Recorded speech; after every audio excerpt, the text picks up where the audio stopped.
Peace, and welcome. We're glad you're here. This is Cook on Monday Morning. I am here with the homie, Spencer Whitney. What's going on, man? I'm good, man. Good morning. Good morning. I'm glad you're here. Man, I'm happy to be here. Yeah.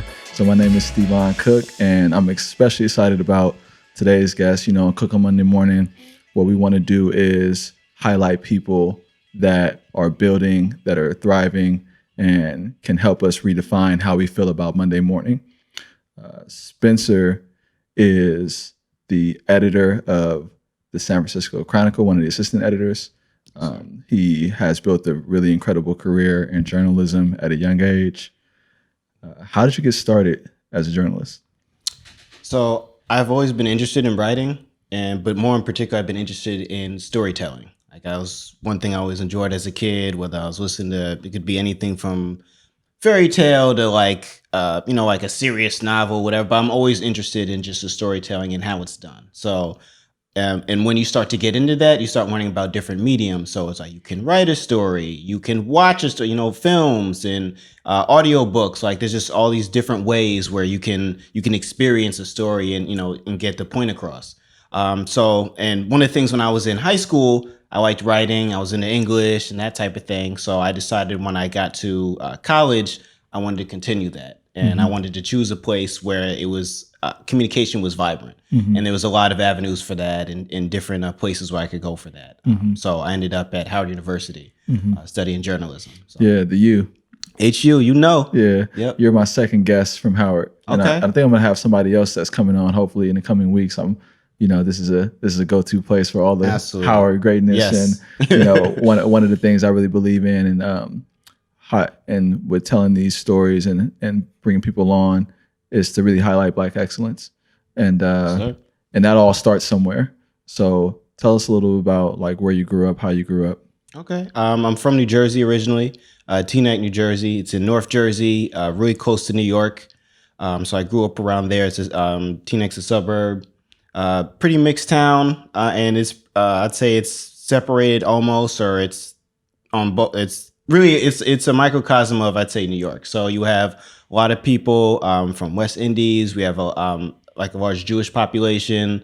A lot of folks from South America, Central America. So I just kind of grew up around everyone. A lot of folks from different parts of Africa as well. And in particular, like my neighborhood is mostly Black and let's say Hispanic, Latino. So that's what I was exposed to. And then particularly having two parents that worked in the city or worked in New York for a long time, and it just being right there, I just got used to going in the city, having friends in there, have family over there. So just being around that just kind of exposed me to everyone, different cultures and things like that. So I got used to be around different people and being able to interact and do that type of thing, which was great growing up. My neighborhood was it was okay, pretty nice neighborhood. I wouldn't say it was nothing really crazy was happening to me growing up. But just being able to be around different areas, go see family, different places and things, I think is really important. So outside of just being in Teaneck, I was in Newark, I was in Montclair, where I have a lot of family over there as well. There's different parts of New Jersey. Just being exposed to that, and then going down south and seeing family for family reunions and things like that, and like Virginia and like Georgia, other spots and stuff. So it was just a nice mixture of people from all around. Yeah, sounds like you got a lot of cultural exposure and regional exposure as a part of your childhood. Yeah, and I went to Williams College, and everyone that I met from Teaneck is like it's like a middle class community, right? And I met a lot of like African Americans that grew up in middle class homes, which I think are upper middle class homes. Like one of my homegirls, she's a doctor now. She grew up in Teaneck. And another woman I know, her father's on the school board in Teaneck. Oh, okay. And so I met a lot of good people from Teaneck. That's what's up. Yeah, there's a lot of good folks out there. Yeah. Shout out to Teaneck. Did you start writing like in your high school newspaper or your middle school? Like, what did you? Yeah, I did a few stories, but actually I was doing a comic. Okay. I did a comic for the newspaper with my friend. So I would write the strip out and like storyboard it. And my friend who's an artist, shout outs to, he's a legit artist. His name's The Jazz. Shout outs to The Jazz. He does paintings and everything. we started working together, and we would do almost like kind of like Boondock style comic strips. So we'd do that. We'd do that for the school newspaper. And I took like a journalism class when I was in high school. But right after high school, and pretty much once I got to college, I worked for one of the local newspapers as well. So I got a little bit. It was called the County Seat. It's in Hackensack. So I got a chance to write there and do some stories, start covering things as well. So it was and get paid for it, which is dope. So I had that. I had a little bit of experience, but really I really got into it. Like hit the ground running when I got to Howard. Okay. So that was where the bulk, I'd say, of like my beginning of my journalism career started.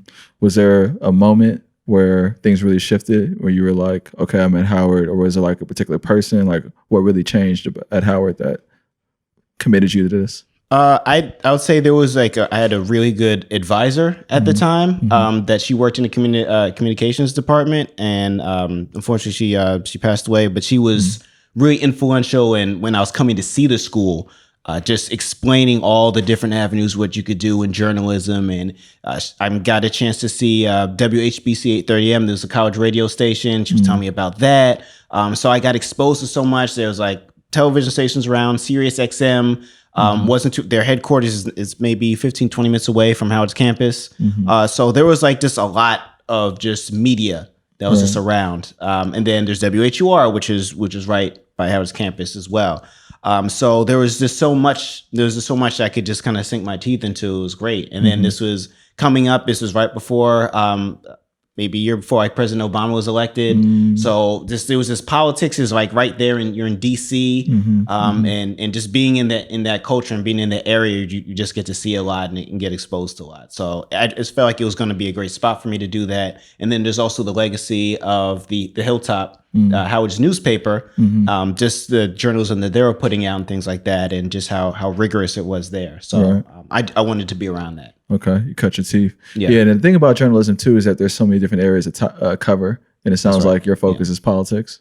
That was part of it. When I started, I mean, I was just, one of the big things was I had a class one of my sophomore year, and I had a professor in there. His name is, I think it was sophomore or maybe my junior year. His name is Dr. Kagwa. His name was Dr. Kagwa.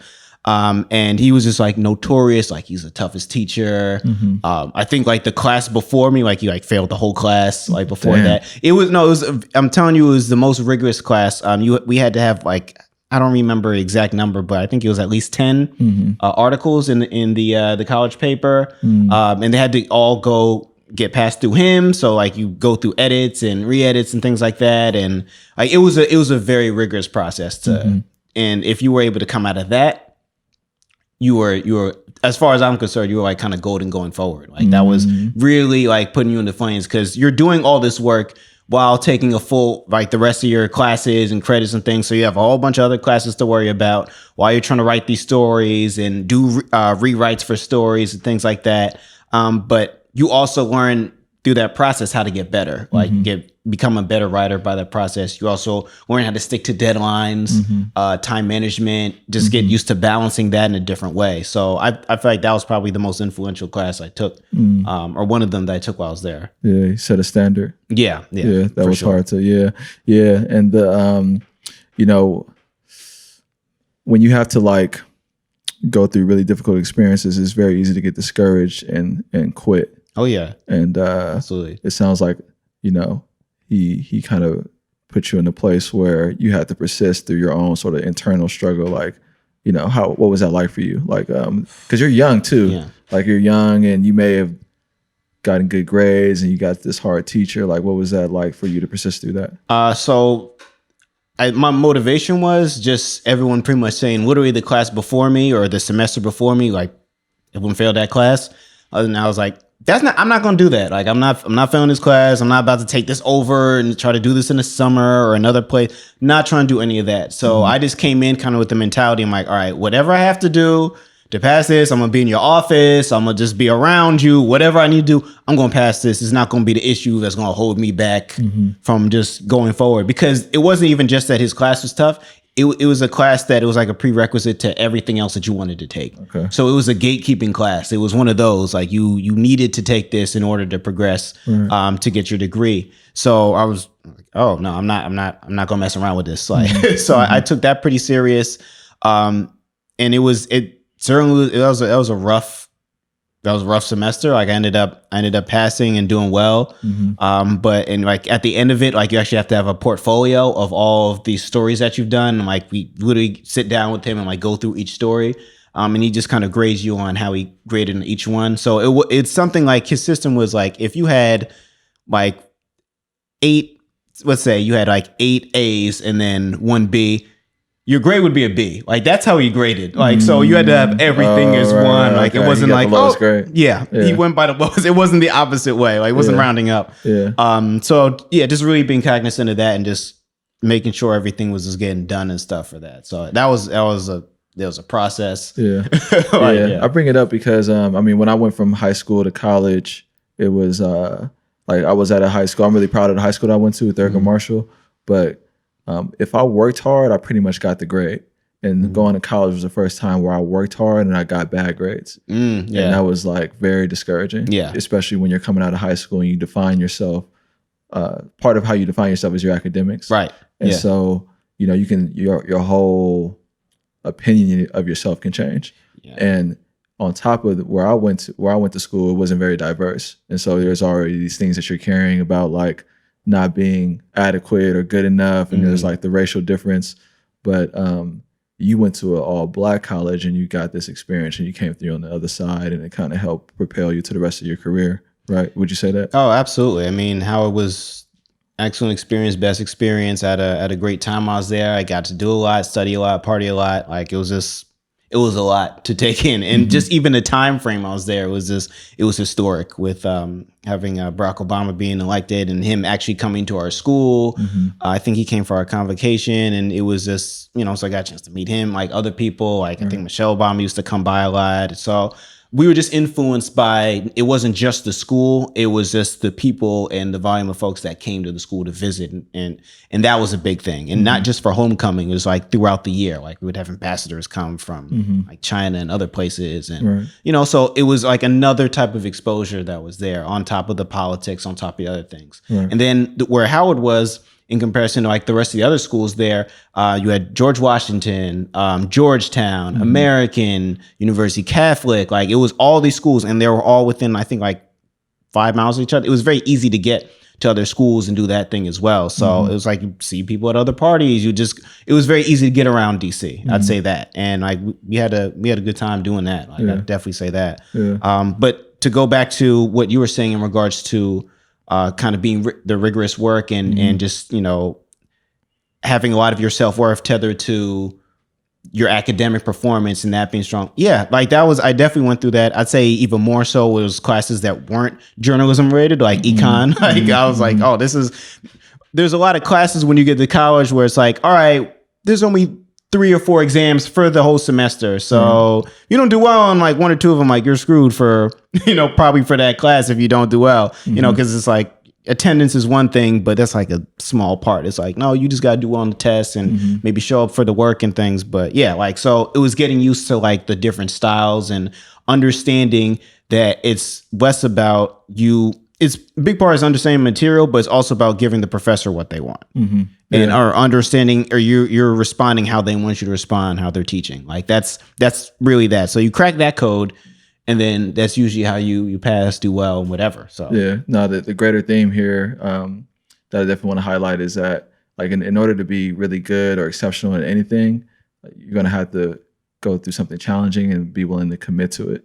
And so those trial by fire experiences, they always feel hard when they're happening, but it really end up being the necessary experience to get you from like being okay to being exceptional. Absolutely. And your journalism career is kind of exceptional. Like are you the youngest editor at the San Francisco Chronicle? Well, assistant editor. So assistant editor. Okay. So I'm not full-fledged. I was probably one of the younger people that came into the Chronicle, because there's the Chronicle and there's SF Gate, and they're actually like 2 separate websites, but they're still like tethered together, like we're in the same building and all that. Yeah, but I would say so. Okay. For the most part, and I've also stuck around probably longer than other people who have gone on to other positions at other companies and things like that. So I've gotten a chance to kind of see the landscape journalism change, but also from a larger paper Right. or a major paper, I'd say.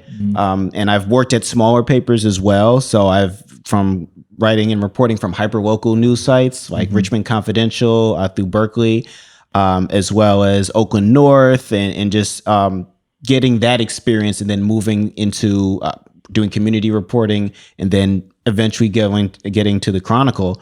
It's just been really interesting to just see how journalism has changed, and the business practices and things like that. So that's been Yeah, I want to get into that, but I also want to get into the stories or the issue areas that you like to cover. Like, what are what are you currently covering now, and what do you really enjoy covering as a journalist? Okay. What I've enjoyed covering is I like doing community reporting and just telling kind of local stories, even if you're using a local face to tell a story that is a larger issue.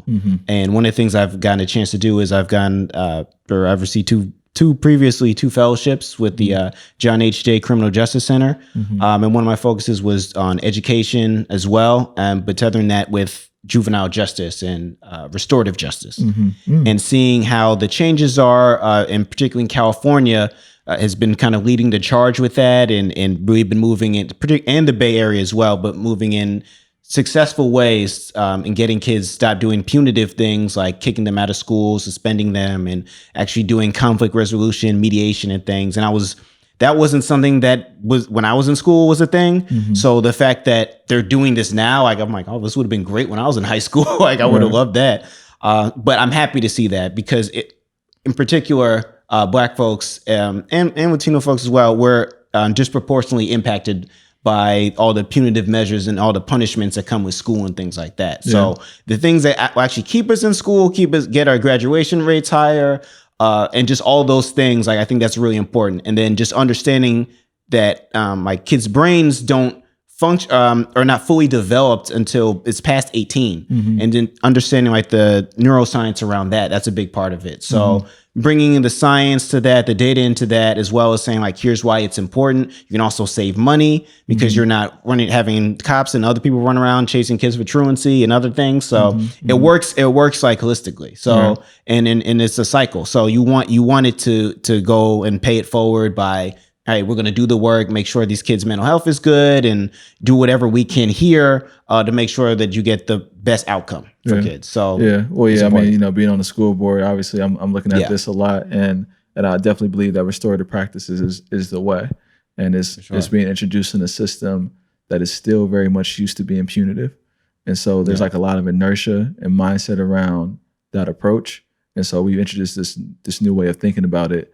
But its ability to really be actualized in schools for the benefit of students is like, it requires continued focus. It's, so I believe it's the way, and it's like we're not quite there yet. Like we've seen suspensions reduce at some sites, but a lot of people that grew up in a system where it was punitive, and so they revert to that being punitive, and they don't, like using the new practice is kind of like it's very difficult to wrap your mind around. Like, oh, how do I not suspend this person? It's like a leap for some people, Yeah, and for teachers as well, because that's what I mean. And that's it. Particularly, they've been there for a while, they've been in the system for a while, and it's like now we're introducing this. It's like, okay, this doesn't necessarily work for me, or just getting people to adapt to a new system is always tough. You're going to have that. It's growing pains. But growth is necessary, in order to move forward, and to get the best outcome, because ultimately, that's what they're here for. Right. It's not about putting kids into jail or putting kids out of school. It's like, keep them in, get them graduated, make sure they learn, and so they can go be successful. Right. Yeah, and I want to get more into issues too, because I want to take our conversation today in a bit of a different direction, because you are so well versed in the issues that are happening in the city. But before I get into that, I want to tell the story about how we first met. And okay. I've done this with like all of my guests so far. All right. And you cool with that? I'm good with it. It's good. All right. So do you want to tell it, or you want me to tell it? I'll let you tell it. All right. So I first met you in person because I was seeking the Chronicle's endorsement for my first school board race. Right. And obviously, like, you know, I know your girlfriend. We met through a scholarship organization, so I've known her for a while. And but I had never met you, and so it was like 2014, and I was running for school board, and I think there were like 6 or 9 candidates. I forget now. It was a few of them. Yeah. It was more than a few. It was a long process. It was 9 candidates, I think, and there are only 3 endorsements. And you were one of 3 people in the room for the Chronicle making the decision about who the paper would endorse. What do you remember about that day? Well, I remember it was a long day. So I'll just say, in regards to, just for folks who don't know, being on the editorial board, a big part of that is doing endorsements and letting people know our recommendations for all these different legislative areas, as well as policies, bond measures, all of that. So we just say who's the best fit, who's the best candidate, everything from school board to mayor, president, all those different things. So when we start that process, we're going through multiple candidates. We're having the yes and no sides for everyone. So the day gets much longer, usually like each meeting's an hour, but particularly when it's for any school board or it's people that's like more than 5 or 6 people, those tend to go on like 2 hours. Like it's really a process. Like we really put everyone through the ringer for that in terms of just everyone gets a bunch of questions, get a chance to give their rebuttal and all that. So I do remember how long I've been through it a few years now. So I'm like, I don't know exactly what happened at the time, but it was. I do just remember that day. I'm like, okay, like this is serious though. Yeah, no, and you think that I remember the day more because it was a big deal for me, and I didn't get the Chronicle's endorsement. Not that time. Yeah, not that time. The first race, and it goes to show like people could not support you, and you can still be cool. Yeah. But I was really like I think I grew up getting the Chronicle to my door, and it's just a part of, I think, everyone's life if you grow up in the area, and so the meeting felt big, and it was big to see you in there, because and I've gone through I did get the endorsement the second time around. Yes, you did. But it also just goes to show that like there are no favors because somebody in the room. Yeah, no, it doesn't mean that and I think that the people that the paper endorsed. Like they went on to win the race. They were the best fit for the position at the time, and when they picked me, it was the best. It was the best decision. Yeah, but look at you now. You know, now. So Well, it was a tough. I'll just say it wasn't just kind of like we toss a coin in the air and like we're gonna choose that person. Like it's a long process. We talk about it. We go back and forth. Everyone has like a person they feel may have been stronger. Everyone gives their points on who was the best fit, how they answer this question better than this other person. Ultimately, the chemistry in terms of who's going to be on the board, does this work? And just kind of the politics even around that. So it's and you were an excellent candidate. It wasn't like, we're not going to choose it. It was like, it's kind of a neck and neck thing. So yeah, it's a grueling process, but ultimately it's about choosing the best candidate who's going to be the best for the city, who's going to represent the city the best. And you've been doing it so well. Like, then there's a reason you're in the position you're in now. Yeah, no, so I appreciate it. Salute to you. Yeah, I think that's. I mean, I'm one of these people that believe that everybody should run for office once, and everyone wouldn't say that, but what the process does to you, I think, is more positive than negative, and it's something that I think everyone should experience. But just because you do it doesn't mean like I'm gonna help you. Like you should go out and do it. It doesn't mean that you're gonna get my support, but I advocate that people, if they really want to participate in a real way, to consider running for office. Yeah. Let's get into San Francisco issues. Okay. All right. There you go. So homelessness. What are your thoughts? I love how just basically just drop it. Homelessness, bam. What do you think about that? I'm not a real journalist. Like, you might go. Crafted it differently. Oh yeah. Well, I'll just, what I'll say is I'll start from just kind of my experiences coming into the Bay Area. So I've been out here almost 10 years. So I've gotten a chance to kind of see San Francisco go through changes in particular, and well, as well as Oakland and just the East Bay as well.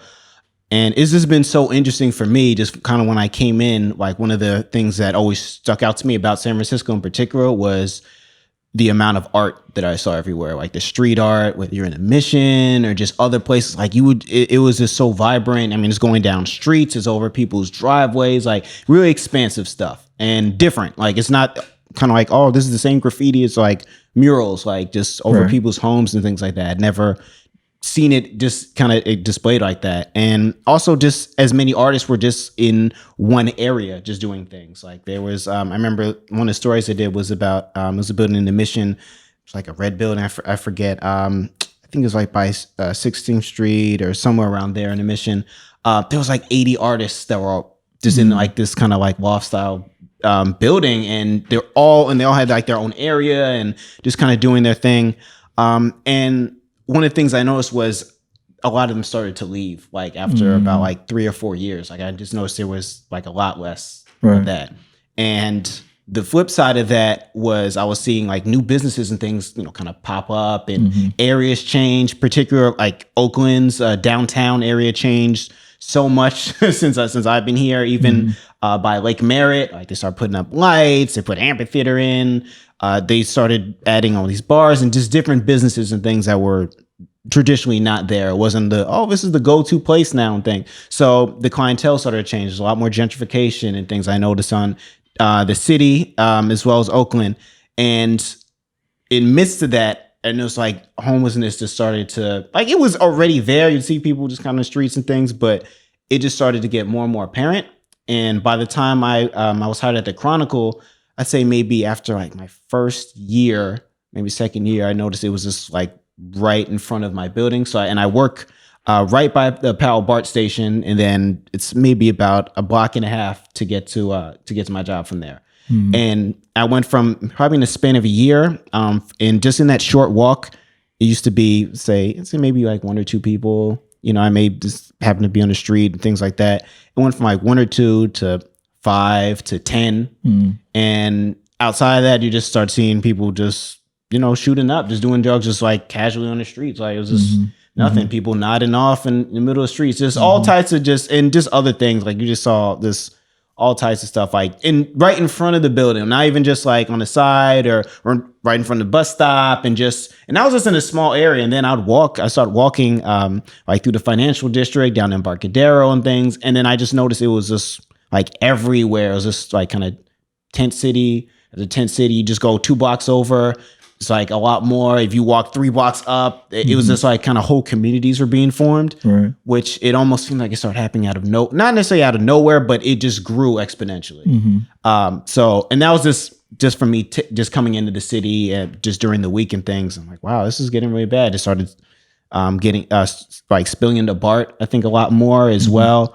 And yeah, it just is just one of those things where it became not just apparent to me, but it also became a talking point for a lot of people who would be running for office that were coming in for a district supervisor, for anything like that. It became the number one topic. One of the things I do at my job is I curate the letters to the editor every day, and I come up pretty much with a page for that. And I was going to ask you about that. Yeah. And I get to, so I'm literally get to hear from people every day, like people writing in about their feelings on all these different topics. And then that started to become homelessness started to become like the main topic.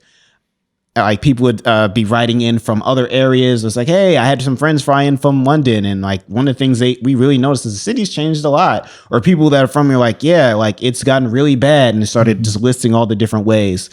To the point where at the Chronicle, we started like an entire campaign around homelessness in regards to really covering it, the faces behind it, what's actually being done, the money that's going into it, all these different things. Like that became like a really big kind of centerpiece for the story. And other people just kind of started to take notice, whether it was businesses that noticed there was a lot more like panhandling, aggressive panhandling in front, people sleeping out in front. Like it became kind of like a health issue as well, because there's a lot of needles that were just being kind of left on the streets and things. And so people really were tasking the city with that in terms of, what are you guys going to do to clean up? What are you guys going to do to fix this? Because it is only getting worse, is getting progressively worse in a way that no one had seen before, or at least not recently or in recent times. So it's really been a struggle to see how much work the city has have to gone through by kind of the entire process of trying to build new navigation centers, just really trying to deal with all the different facets of the homelessness. So you have people that have just either just got out of work. You have people that are suffering from mental illness or suffering from substance abuse in like a really profound way. And then some people who are on the street and don't want to leave the streets or don't want to go into housing in a different way. So how do you deal with all these type of issues, and who deals with that? Is it just a police? Are they just arresting people for them to just basically come back on the street a few days later? And also not minding pretty much or getting arrested almost because they'll know that, okay, at least I have shelter for X amount of days. I'm definitely going to be fed in here, maybe getting treatment possibly or something like that. Like it became a much larger question and thing. So dealing with all of that and in like a really profound way has been something that I think the city has had to really focus on, and the people have had to focus on a lot. The street presence and all that it entails is definitely very hard for people to look at. It feels inhumane. Like you see all the suffering. Absolutely. And then you see all the byproducts of what happens when people who are suffering live on the street, like all the feces all over the ground. It's crazy. All of the needles and the outbursts that people have because they're struggling with like mental health. And if as a everyday resident, it will feel like nothing's being done, like it's going in the wrong direction, and an unwillingness to really do something around getting people off the street by the city. It comes off like they're not trying to do anything, or like when you look at the interplay between the different agencies, right? If someone is living outside and they're having an outburst, the police would be called. But the police deal with criminal matters. And so they're not necessarily the best person to deal with it. Or if someone is sleeping, they'll call the police, and this is not necessarily the best person to deal with it. So the police will say, hey, move along. You can sleep in the park. Right. And then like DPW will come by and say, you can't sleep in the park. You can't sleep in the park. And they'll take their stuff will be taken. And it seems like the city's response is navigation centers, like navigation center, and that it's going to be sort of it's the go-to solution as a talking point for everyone in leadership. But it still doesn't feel like it doesn't seem like enough is happening. What would you say to that? I'd say one of the issues, even with the navigation centers or asking for it, is there's also the issue of people not wanting navigation centers in their neighborhood. Right. We heard the term NIMBY all the time, not in my backyard. Like that's a big issue as well. So even amongst trying to fix this, there's people like, no, we don't want the problem to be here, because then is going to be a magnet for that activity, for drug activity, for X, Y, and Z. We don't want that. And a big issue for a lot of people too is they don't want crime associated with their neighborhood because that affects property value. And one of the biggest ways of people displaying wealth in California, or just people retain that, is in home ownership, or just ownership in general around some type of real estate. It's very expensive. San Francisco is the most expensive place to build right now, I think, possibly in the world, or it's certainly up there, as well as for rent and for other things. So that's all kind of tied into it. People are concerned with, hey, how is this really going to negatively impact my community? Not as much as, hey, are we going to help these people? So there's like kind of like that push. You have people that are moving in that are just noticing this, or just getting acclimated to the area. It's like, no, we don't want this in our area. This needs to be pushed in a different thing. And that's the issue that you were just talking about, like from the police, telling someone to move or sleep in a different area, and then another agency coming to move. It's essentially like these people are being kind of herded or pushed into different areas. So if there's a tent city on one street, it's like that gets shut down. Things are getting taken away.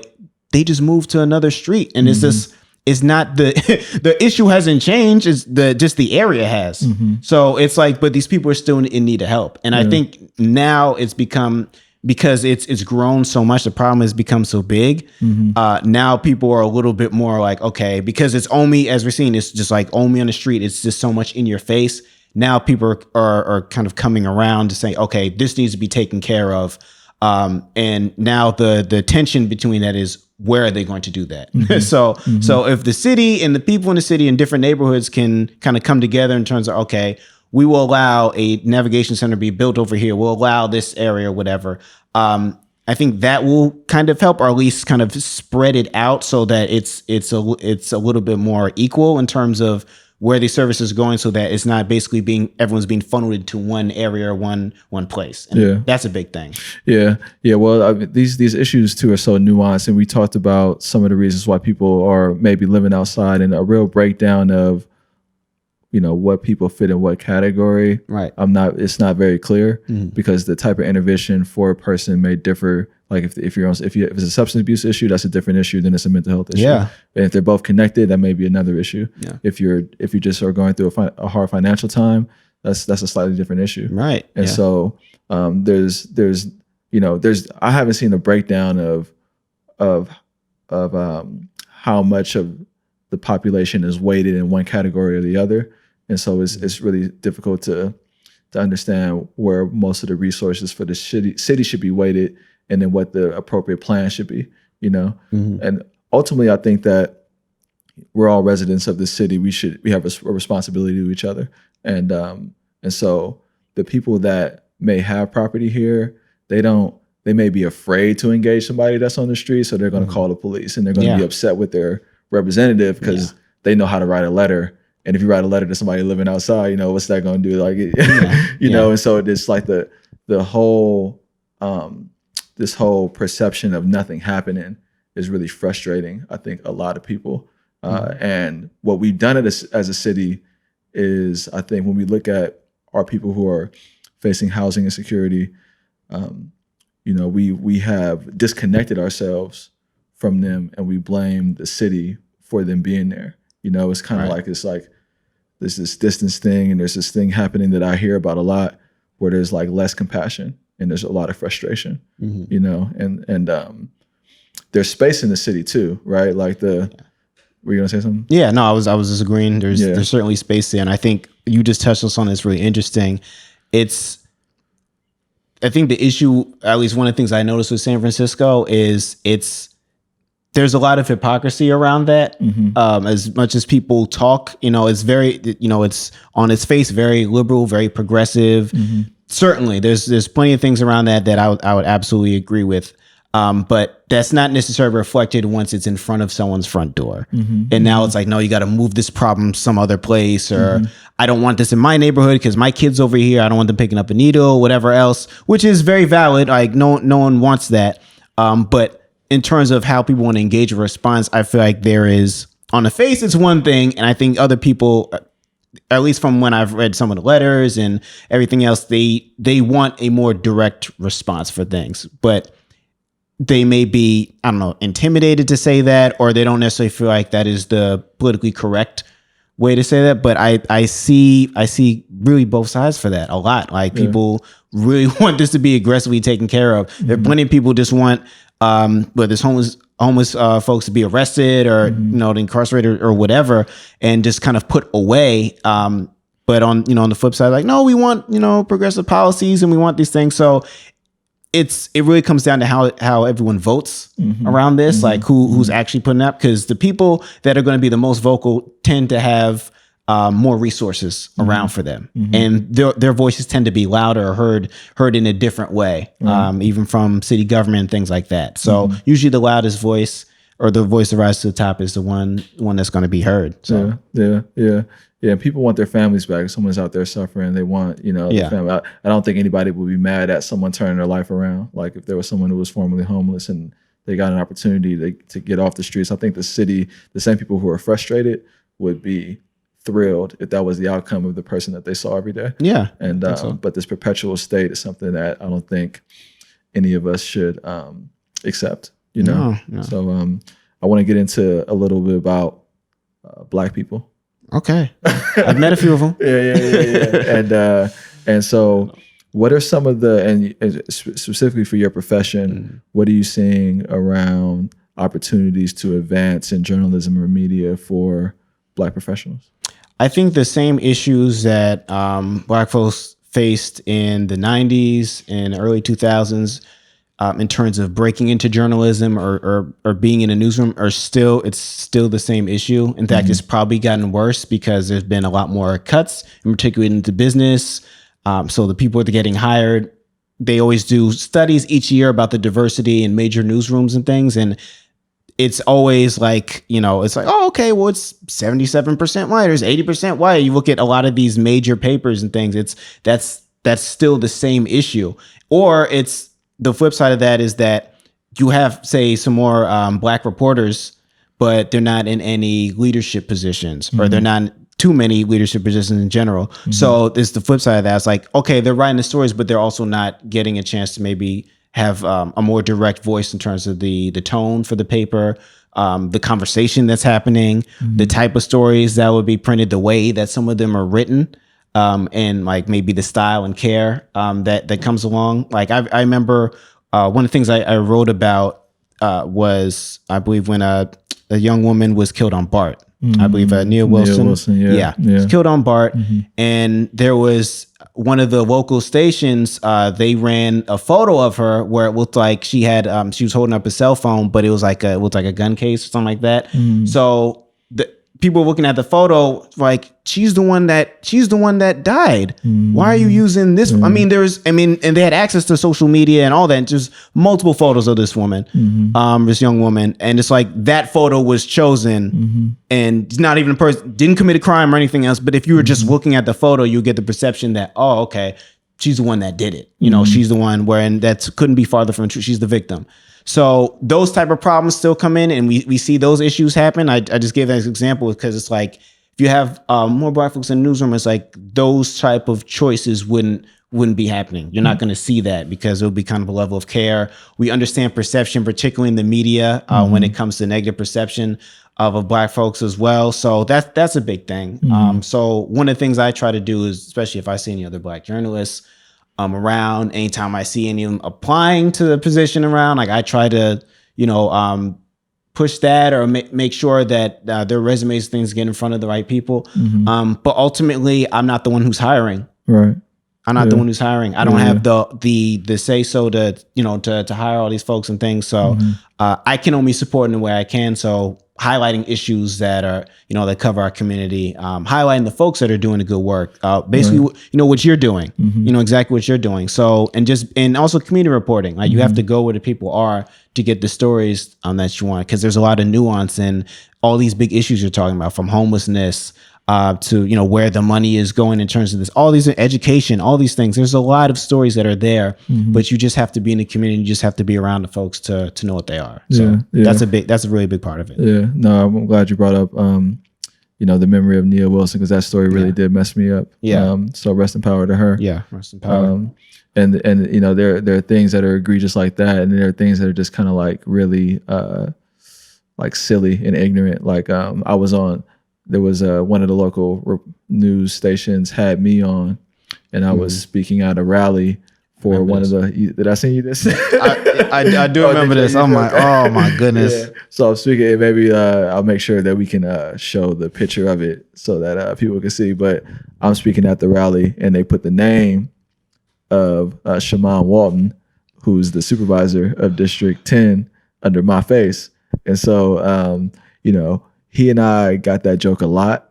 Wasn't a joke. We got that mistake a lot because we ran in the same cycle. We looked nothing alike though, and so y'all look nothing alike. Stevon, Shaman, it's y'all the only two brothers over there. I'm like, that's crazy. I'm like, it's not like this. Oh man, there's just so many. We just couldn't. We just got the names. I'm like, really, y'all.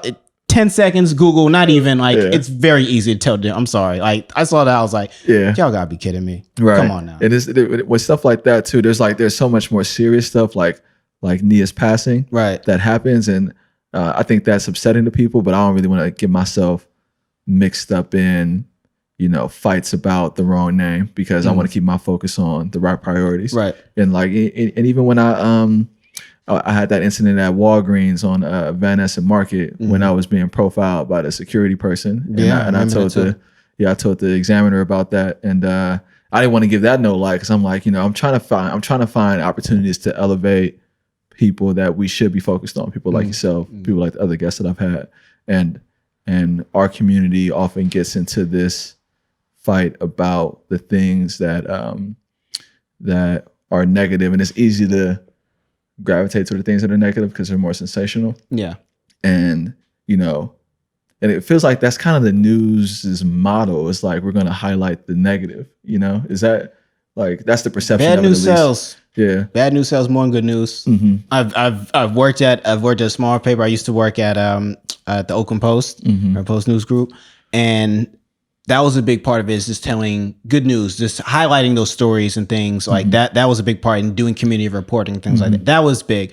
And putting that on like the front page instead of whatever was the most salacious story or whatever. So I definitely see it kind of both sides. But in particular of the way a news cycle works now and the way it is on social media and things, that's going to be the first thing that hits is the bad news. It's the tsunami story. It's the plane crash story. It's the, like, look at this kind of shock and awe thing. Like that gets more people talking, more people angry, more people riled up, versus good news stories when people can share that and say, oh, this is a good thing. But people tend to gravitate towards more of the negative. Unfortunately, I mean, there's more than enough good news that can be shared. So, but it's the way people perceive, or the things that are highlighted the most tend to be things that are, really big, whether it's, crisis in the Middle East, how bad these wildfires are in like Australia, like those are gonna get pushed more. Right. Yeah. Yeah. We all. Yeah. Yeah. And I mean, what do you say to the people that think that like the newspaper is dying, like the newspaper isn't going to be here in a few years or whatever? I'm sure you heard that. Oh, I've been hearing that for 10 years. Okay. I was hearing that before I was even working for a major newspaper. I was in college and like, this isn't going to be here in the next 5 years. It's not going to be here.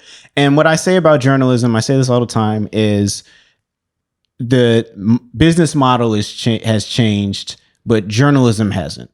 Good journalism is still good journalism, no matter what medium it is. It's long form narrative writing. It's telling a story maybe through infographics. It's a story that's done documentary style, that, you get video of it. It's all these things. It's still storytelling at the end of the day. And important storytelling is still be done. I'm around it all the time. Just like the work that just previously happened in regards to the juvenile hall closing. Oh yeah, I want to get into vote that. for that. So shouts to like all the writers that were for that. It was like I think Joe Tucker, Joaquin Palomino, people I've worked with, like still doing excellent journalism, telling important stories, and then getting results from that as well. To the point where you have local leaders and people that are weighing in and saying, wow, we're spending X amount of money, like hundreds of $1,000s just to keep this place open for a few kids. That doesn't make any sense. Right. Oh, why don't we put the money towards something else? Why don't we close the center? Why don't we start taking a different approach? Why don't we hire like a blue ribbon team to really go through the process and analyze what are the best practices? Like that's like to me, when you get results and you've been able to advocate something by showing the numbers, by showing here's what change is happening, that's what's really important to me. Advocacy journalism and really getting people to think about stuff in a different way. Editorials, getting people to think about things in a different way. Here are the facts. Here are why we think X, Y, and Z. Here are the reasons why. And letting the people decide, but just providing them with the info and our perspective. Like that's important. And then also having enough room for people to come back and share that and that feedback, which I think for newspapers in particular, when people say they're dying, I think just in terms of how we engage with newspapers, I think people are still going to want them. It's just, again, it's a cost issue. So like the amount of ones that are printed, how we get people. There's a lot of digital subscriptions that we do now for Chronicle. That's a really big push. That's where a lot of the advertising has gone. And that's really been kind of the biggest boon or gift and a curse when it comes to journalism, has been how much the advertising dollars affected things. So whether it was people weighing in on how much like a Macy's ad or something else, and counting on that to be in a physical form or in the print form versus it being online, it's a whole different price range and things. And the way that it's analyzed now in terms of, all right, how much is going to cost is different, because it's say how many clicks or how much engagement and all that type of thing is going in a different way than when you're just having a print copy. So I think it will still be around. I think it'll just be just in a different form, but the medium will still be there. I don't think that's going away.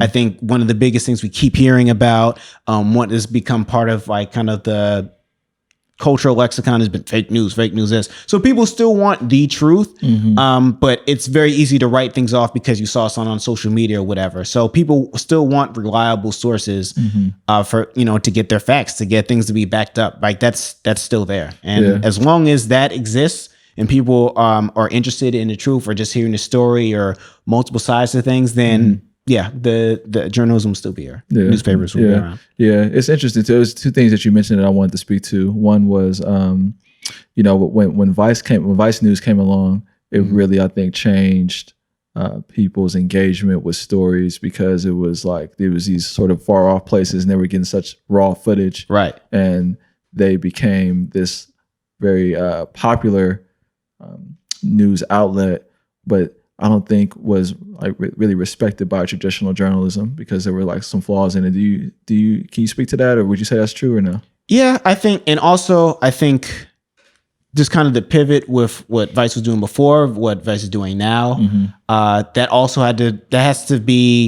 has to come from the top down. Leadership has to say we want to have a real news focus, or we want to tell the story in this way. And I think that comes across a different way. Particularly depends what stories are coming, because one of the issues, I think, whether it's Vice or kind of anyone else that's doing that type of deep dive reporting or in your face reporting and things like that, is the line between it being kind of responsible journalism and either being too close to a source or feeling like it's being exploitative, and the give and take around that, and what actually is the story being told, and who are you actually reaching out to? I think that comes along a lot more. It doesn't have to be Vice. It could just be really anyone who's just kind of doing that type of reporting. It's who are you really speaking to get this story across? When you're saying, if you're going to talk about, I don't know, drug culture in Atlanta, who are you speaking to really say that, or to be the face of this or whatever? Really kind of digging into that, the voices that you have, that speaks all to your credibility, and what you allow them to say or what's edited, and it is that speaks a lot to what the audience is going to think, and how that shapes their ideas about things. So it kind of goes to a larger issue that I have with just journalism kind of in general, or just when you talk about Black folks in media and things. It's about who is controlling the conversation and the perception of the conversation. So whether it's a story about a person who was killed, and you're putting up a quote unquote mugshot of the victim, as well as the flip side of you telling that same story, and then the facts that you choose to put up in regards to that. So whether it's something like with Mike Brown and saying he was no angel, versus just saying okay, let's dig into the officer's past, who actually shot him, it's the decisions around that and decisions around media. I think that's really the most important thing. And the people who have really good kind of journalism IQ in terms of where the story is going, who you should talk to, or things, that's where what comes up a lot, I think, for those type of stories. Yeah. When you mentioned, I kind of want to get into the movie Queen and Slim too, because you just brought up that, but before that, the second thing I was going to mention was that one of the, I don't know if it's a dirty secret, or if it's just well known, but for how dangerous all the rhetoric that comes from Trump is, he really led record profits for a lot of news companies like CNN. I had a homie that worked for CNN. He was like, yo, since Trump has been running, our views are off through the roof. We've had a record breaking quarter. Trump has been really good for the news industry. As for the bottom line of business. I think people keep not to give him any credit, because but it's he understands. Trump understands very well how to control media, or in terms of how to control a conversation and make the story about him and be part of the news cycle. His name keeps coming up, whatever. He's excellent at that. And also people respond to that so much. I can't tell you how many letters I get that people are constantly writing in about Trump, and he's doing this thing, he's doing that, whatever. It's a daily thing. I get so many about him all the time. And it's always, to me, it's just always interesting, because I'm there's other avenues, there's other stuff y'all could be focusing on. Yes, he's part of a conversation, but he doesn't have to be the conversation. And the way that people just kind of respond to that. I mean, because I certainly get it. You know, there's a lot of real world things happening that he is part of, or he has a decision making process in that can affect people. But the way I've seen it is, particularly after the election and things, to me, it became even more important to focus on kind of local issues, because that's ultimately what's going to affect you more than a lot of his policies in general, like as a general public, like what's happening in your school board, what's happening in your district, paying attention to those, that's really going to be on the grounds for what you're doing. Like, Trump isn't weighing in about what's happening about whether your garbage is going to be picked up or not, or whether you're going to be getting needles off of the streets. And that's not his focus. I mean, it wasn't Obama's focus either. Like, that's not what a president does. But knowing what your local government, to me, is so much bigger. But Trump, I completely agree. I completely agree. I know you're big into hip hop. Oh yeah, absolutely. Used to have a radio show. Okay. Cypher. You want to freestyle right there? No, that was the name of the show. Okay, I wasn't giving them bars. I used to do it when I was at Howard. I worked for the radio station, so I used to host a show, and I had a co-host as well. But it was every Friday and Saturday, 6 to 8. Used to interview new artists and older artists as well, or just or rappers that have been around for a long. Let me just say, rappers have been in the game for a minute. So it was a flavor of both, but just really just kind of try to bridge that gap. So that was for me. That was one of the reasons why I like journalism so much. Like, I got to meet a lot of my idols in music, or people that are rappers and other folks that was just doing a lot in entertainment and things I thought was really cool. So getting that experience, I got a chance to interview Raekwon from Wu-Tang Clan. That was really cool. DMC from Run DMC. Folks like that, and then even at the time, newer artists. It was like Mickey Fax and other people. I was getting a chance to do that. So it was, for me, that was really dope. And having the opportunity to just be in the same space, or just kind of hold court with people, whatever. It gave me a lot more insight into music culture and what people's doing. So I want to say a little bit about the power of hip hop, because there's no country on earth that doesn't have hip hop artists, and it's the most popular form of music now. Like in China, there are Chinese rappers, Yeah, and I think they're trying to ban hip hop too. I didn't know that. Yeah, they were. It's like, it's the voice of the revolution and rebellion, and it was created by Black people in Queens, and for a long time, they were our most powerful journalists. But the power of hip hop is far reaching.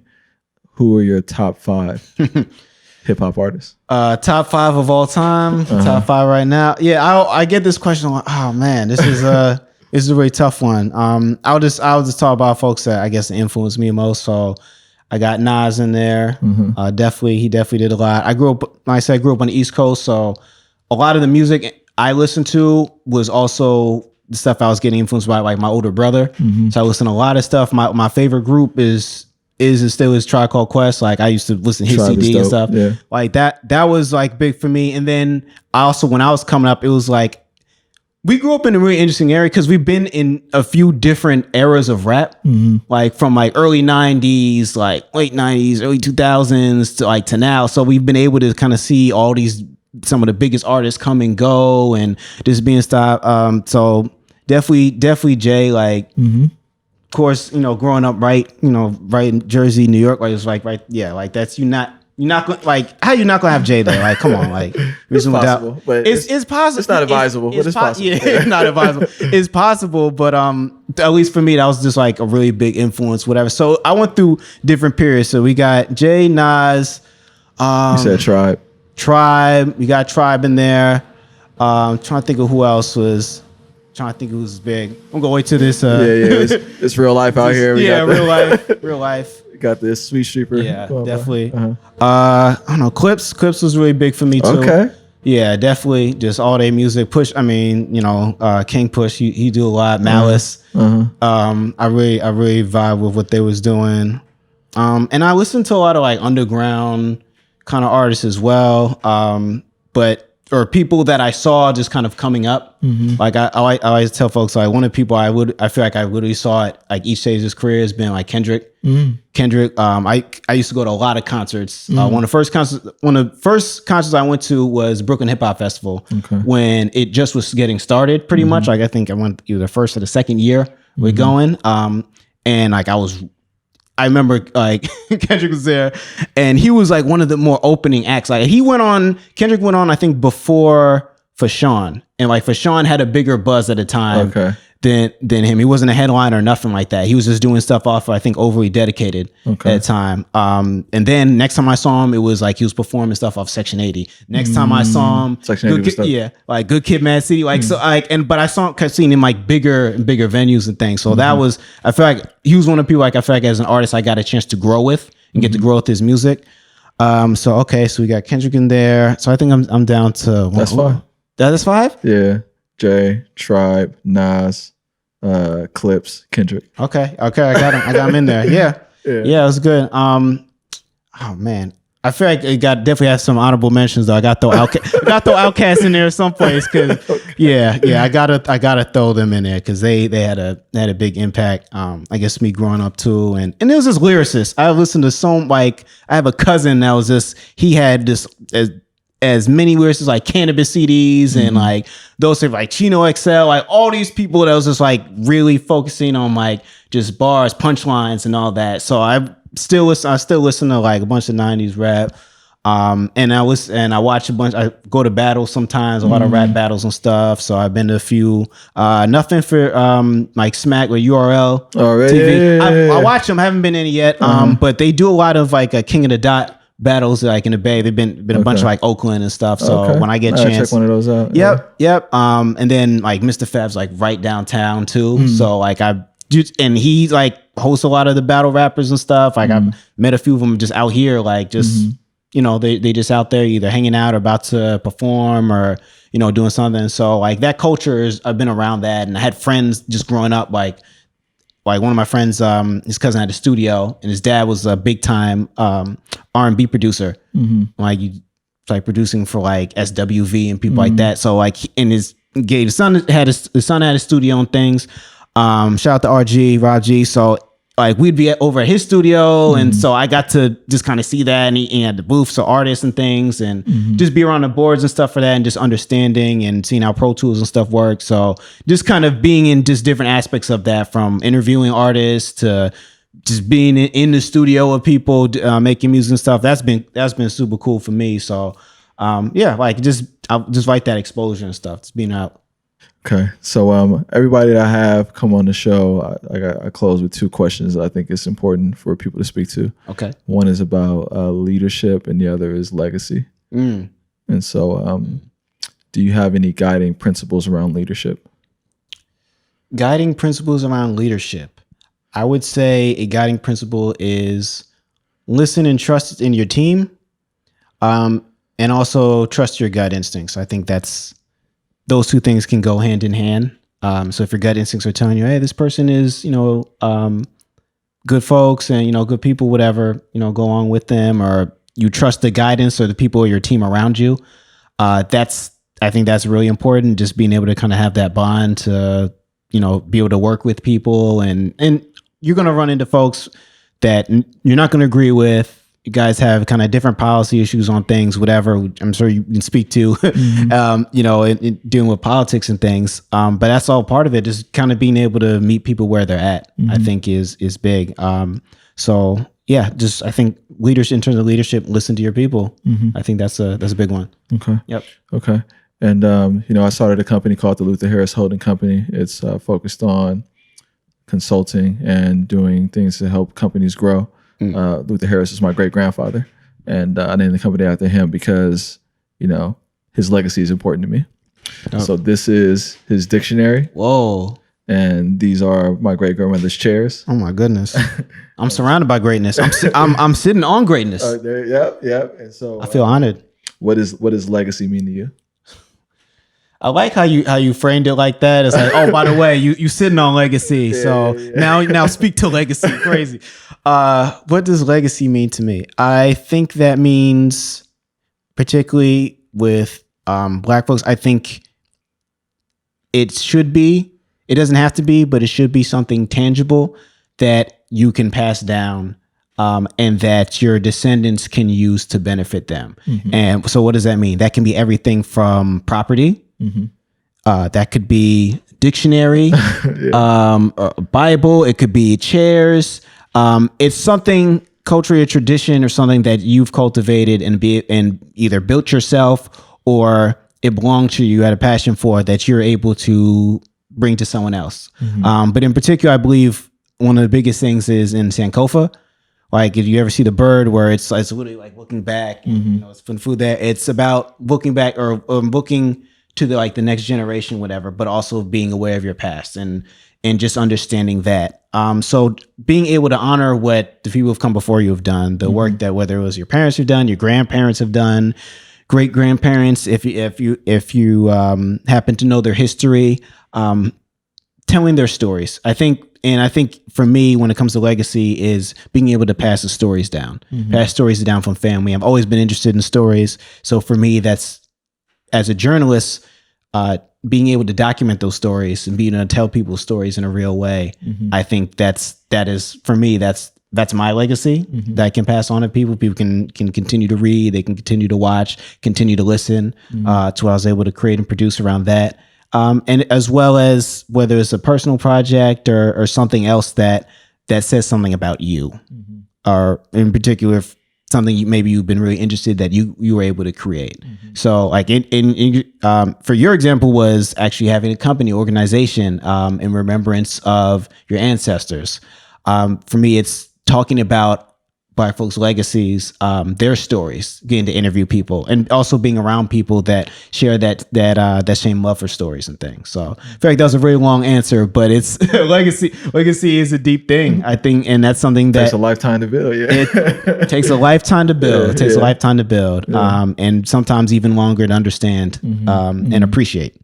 So, and some folks don't do that, but one thing I'm always interested in is people that are thinking about that as they're moving through their day, and clearly something that you've been doing, which we've had conversations about, as well as other folks. Like, I always just love reading those stories and things, and that's part of, I feel like, African tradition is oral history and things like that. So keeping that alive in whichever way you can, whether it's through those stories or something tangible. Thank you, Spencer Whitney. Man, thank you. Thank you for having me. Yeah. Yes, sir, my man. Right on. Peace, and thank you for tuning into another episode of Cook on Monday Morning. Together, we are going to redefine how we feel about Monday morning. If we can own Monday morning, we can own the week. If we can own the week, we can own the year. And if we can change our year, we can change our lives. Thank you again for supporting the podcast by viewing it, by sharing it, by telling your friends about it.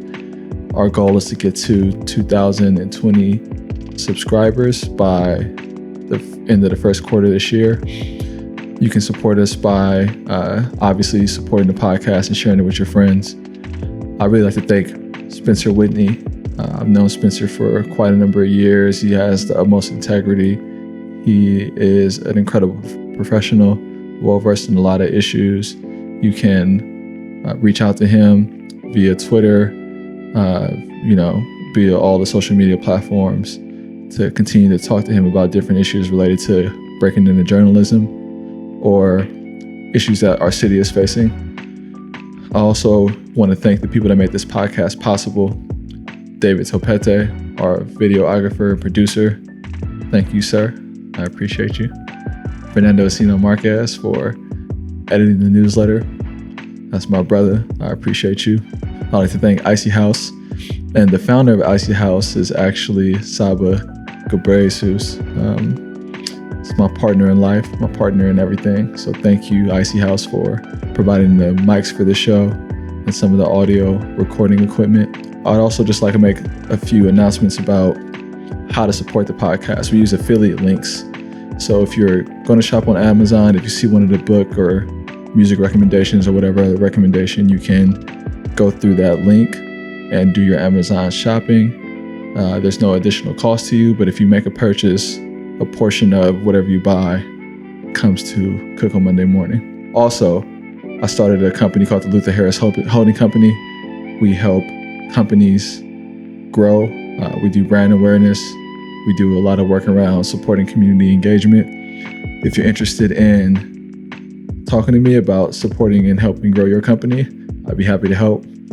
You can reach out to me at info@stevoncook.com. Secondly, this whole podcast was something I was talking about for years and years and years, and I finally pulled the team together to do the production. If you're one of those people that have been talking about it and thinking about doing it and want to start doing it and you need some help to get started, you can hire our firm, the Luther Harris Holding Company. We'll help you get off the ground, create a scope of work, try to help you meet your goals around distribution and content creation for your podcast. Finally, I want to thank the people of San Francisco that help keep our city moving, our muni drivers, our first responders, teachers, custodians, the people that pick up our trash, that clean our streets. Thank you. Thank you for your commitment to this city, to our people. You are helping our city thrive, and I'm your biggest fan. This podcast is for you. Also want to highlight a bunch of people that are looking to build and change their Monday mornings. And I don't know who you are necessarily right now, but I know you're out there. You're in cities like Detroit, New Orleans, Chicago, Philadelphia, Houston, Dallas, New York. We are going to build a community of people that are doers, and we're going to do that together. Please reach out to me on Twitter at Stevon Cook. Tell me about what you're doing to change your Monday morning. Tell me about the people, the organizations, the pushes that are helping improve your community. I'd love to hear more. So you can subscribe to the newsletter at stevoncook.com. You can obviously support the podcast by listening to it on anywhere you listen to podcasts, on Spotify, Google Play, Apple Podcasts, and let us know how we're doing. We look forward to hearing from you. We look forward to building with you. Peace, and we out.